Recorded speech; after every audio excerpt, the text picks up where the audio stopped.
Hello triathletes! If you've been in this sport pretty much any length of time, I'm sure you've come to realize that stomach issues can be among the most common causes of underperformance in your racing. That's why nutrition is often regarded as the fourth leg of the triathlon. In this video I want to talk about why we might get GI distress during training or racing, what are some of the most common causes, and of course what you can do about it. First, for a little background about myself. I'm a registered dietitian, I have a master's degree in nutritional science, and I work primarily in a private practice setting in Los Angeles, California. I also teach college sports nutrition at CSU Los Angeles, and I do compete in the sport of triathlon.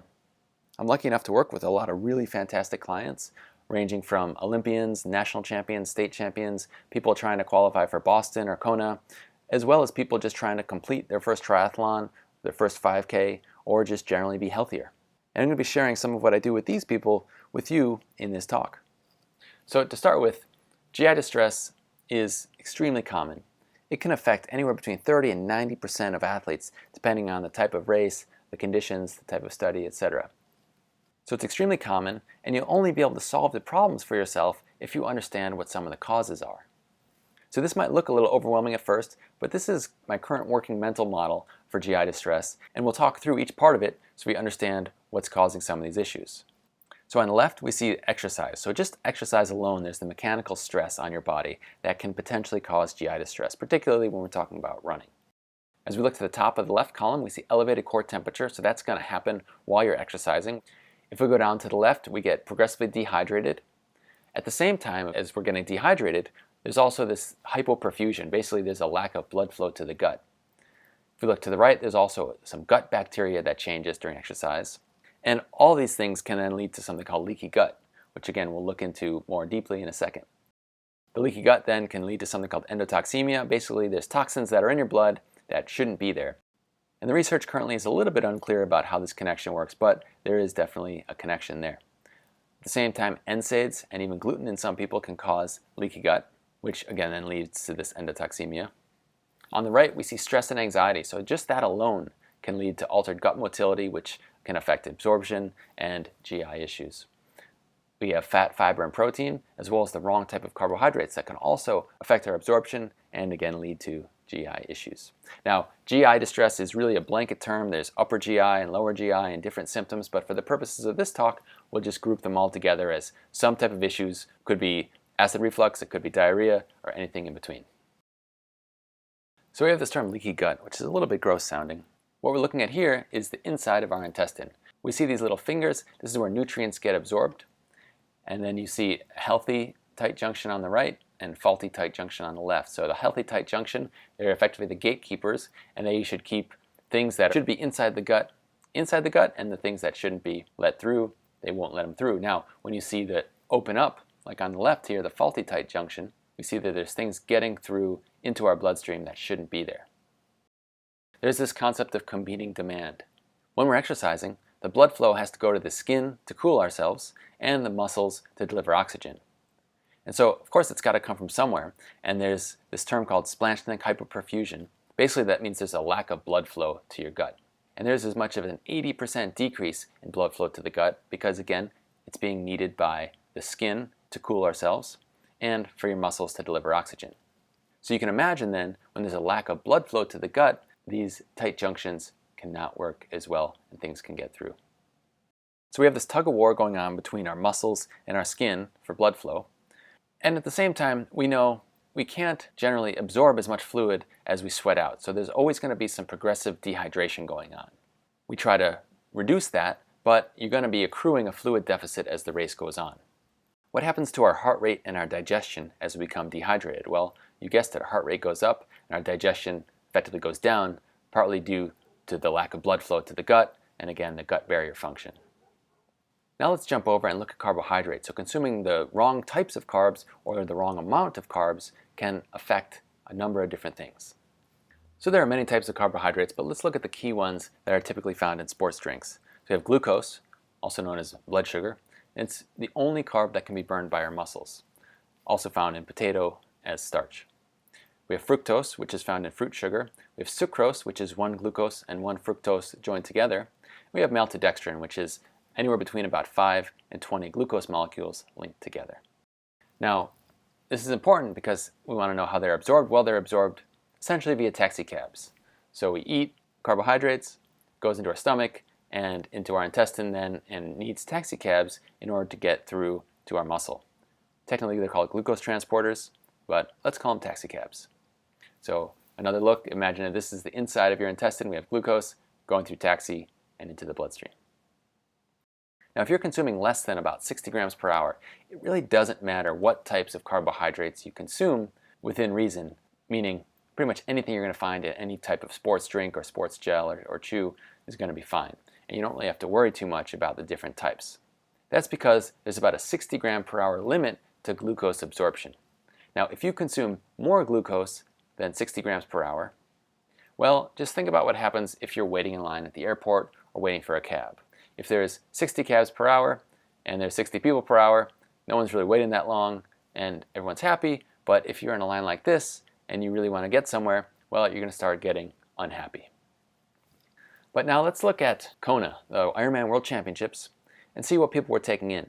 Now, we see numbers of up to 125 grams per hour, averaging around 90 grams per hour on the bike and 60 grams per hour on the run. And while there is definitely a variation here, when we look at carb intake compared with finishing time, we definitely see a relationship between increased carb intake and faster finishing times. You might be wondering, well, you just said you can only absorb 60 grams per hour of glucose. Well, yes, that's still true. And when we talk about the possible solutions to GI distress in the next video, I'll explain how to make that work. All right, so let's talk about fat, fiber, and protein for a minute. Normally, these things are generally good, especially protein and fiber, but all three of them can help to lower our blood sugar response from a meal, for example, by slowing down the absorption of glucose through our system. But during training or racing, that's really not a good thing. So imagine how you feel if you're in a line at the grocery store. If there's no line and you can move right through, well, you're generally very happy. If there's a long line like this, well, not so much. And then imagine if someone whipped out their checkbook to write a check. I'm not even sure if grocery stores take checks anymore, but I know they used to, and it was never any fun standing in line behind someone writing a check. So fat, fiber, and protein are all things we'll minimize during exercise because we want the carbohydrates to be absorbed quickly and efficiently. So that segues us nicely into this idea of drinking your calories. What I mean by that is some people would say, let me just figure out how many calories I need, put it in a bottle, and we'll just drink it, and I won't have to think about eating, and it'll all be good. Well, kind of. It's good in theory, but it doesn't really work out like that, unfortunately. Before everyone freaks out, you certainly can be successful drinking most of your calories, but it's ill-advisable, and I'll tell you why. Think about these 2 days, a hot day or a snowy day. Your calorie needs are basically the same, but your fluid needs are drastically different. Okay, and you might say, well, I'm doing Ironman, or I'm doing Boston Marathon, or I'm doing Kona. I know what the weather's going to be like. Well, kind of, but let's look at Ironman Canada. 1 year was cold and rainy, 1 year was hot and dry. How about Boston Marathon? Super hot 1 year and super cold, sleet, rain, snow another year. Kona, always hot and humid, and if you don't live somewhere hot and humid, again, your training is going to be different. So you can see, even with your best intentions, you don't know how the weather is going to be on race day. And then you're taking your chances that the formula or the customization that you mixed in your drinks, as far as fluid and calories, is going to be accurate on the day. All right, the last piece here that I want to talk about is the use of NSAIDs, or non-steroidal anti-inflammatory drugs. So things like Tylenol, Advil, ibuprofen, things like that. It's very common, and it might sound like a good idea. Less pain is a better race. But there can be some really unwanted side effects. One of the things that happens is it affects our gut function. Okay, so it can also cause leaky gut by basically breaking down this mucosal layer and letting acid in. You don't have to worry about the details, but long story short, it can cause increased intestinal permeability or leaky gut. I want to show you the results of a study that looked at marathon running and the use of NSAIDs, or analgesics, pain relievers.